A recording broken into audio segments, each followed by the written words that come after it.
saaxiibo badan ayaad ku weyn kartaa si la mid ah waxyaalo aad u jeceshahay ayaad ku weyn kartaa sheekada aan kaaga sheekeynayo waa Facebook ayaa isbedel guud ku sameysay nidaamka sharciga haddii tusaale numberkaaga aad ku sameyso 3 akoon tusaale number aa leedahay sax haddii numberkaaga aad ku sameyso akoono kala duwan waxay shirkadda Facebook u aqoonsanaysaa hal qof oo 3 wajiilo ah ama 2 wajiile aan ku weydiiyay adiga hadda muuqaalka daawanaya 3 wajiile ma tahay mise 2 wajiile yani waxa la jeedaa numberkaaga dhowr akoon ma ku sameysay qaybta commentiga ku soo qor haddii aad ku sameysay haddaba aan mid ku sheego intaan horta muuqaalka daawan ku soo qor qaybta commentiga ma 2 wajiile tahay mise 3 wajiile waxa la jeedaa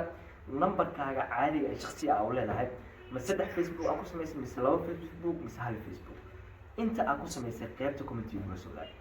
haddaba aan mid ku sheego haddii aad tahay dadka 2 wajiilaha ah waxaan kuu sheegayaa halis ayaa ku jirta shirkadda Facebook ayaa la dagaalamaysa dadka 2 wajiilayaasha ah ama 3 wajiilayaasha ah yani waa dadka hal number ku sameysanaya dhowr Facebook shirkadda ayaa gabi ahaanba ka soo horjeeda nidaamkan waxayna isku dayaysaa inay cirib tirto qof walba oo sidaas sameeyay waqti ka hor 2 sano ka hor ama sanad ka hor waxaa jirtay in hal number aad ku sameyn karto dhowr Facebook laakiin hadda laga bilaabo laga aqbali mana laga yeelayo haddaba haddii ay jirto dhacdo aad hore u soo sameysay oo ah inaad hal number dhowr Facebook ku sameyso waxaan ku leeyahay laga bilaabo hadda ka guur waxaad ugu guur kartaa si fudud tusaale numberka oo dhan ka tir akoonkaaga khaaska u ah kadibna number cusub soo jiro numberkaas cusubna ku xir numberkaas cusubna ha u isticmaalin akoomo kale haddii ay shirkadda kugu qabato adigoo hal number dhowr Facebook isticmaalayo waxaa dhacaysa Facebookyadaas ammaankooda inuusan adkeyn tusaale haddii Facebookyadaas mid ka mid ah passwordkiisa iloodo ma soo celin kartid sababtoo ah 3 wajiile ayaa tahay lama ogo ama shirkadda ma aqoonsanayso qofka saxda ah ee aad tahay waxa kaliya ee lagu aqoonsanayo waa aqoonsi gaar ah oo adiga aad leedahay oo aan meel kale lagu isticmaali karin sidee loo bedelaa soo qaada taleefankaaga sidaan samee hayaag saaxiibayaal ku dhufa Facebook kadibna qaybta geeska ee 3 dhibcood dooro hoos wad kasii dooro qaybta hoose ee settings and privacy qaybtaas hoose markaa ku dhufatid kasii dooro settings halkaa markaad ku dhufato kadib kasii dooro personal and account information qaybtan ayaa laga rabaa inaad doorato midda ugu koreeyo kadibna kasii dooro qaybta falaarta kugu muujinaysa ee contact info markaad ku dhufato intaadan numberka tirin ka hor fadlan number ayaa laga rabaa inaad diyaarsato numberka ii diyaarsan ayaa marka hore diiwaan gelinayaa add phone number ayaan taabanayaa kadibna numberka ii diyaarsan ayaa halkan gelinayaa numberka marka halkan geliyo waxaa laga rabaa intaadan numberka ka tirin Facebookkaaga inaad number soo diyaarsato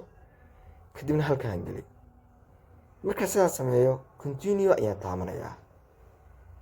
ina aniga leeyahay ayaa la hubinayaa oo waxaa la ii soo dirayaa code-ka numberka ayuu ku soo dhacayaa ee geli halkaas geli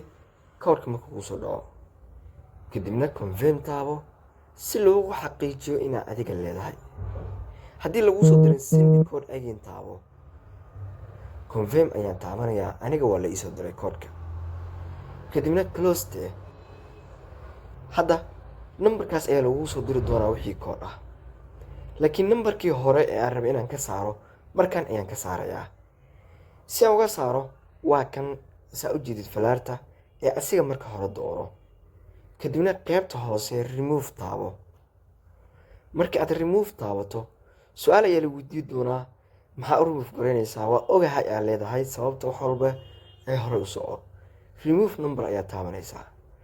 markii aad remove number taabato passwordka Facebookkaaga ayaa gelinaysaa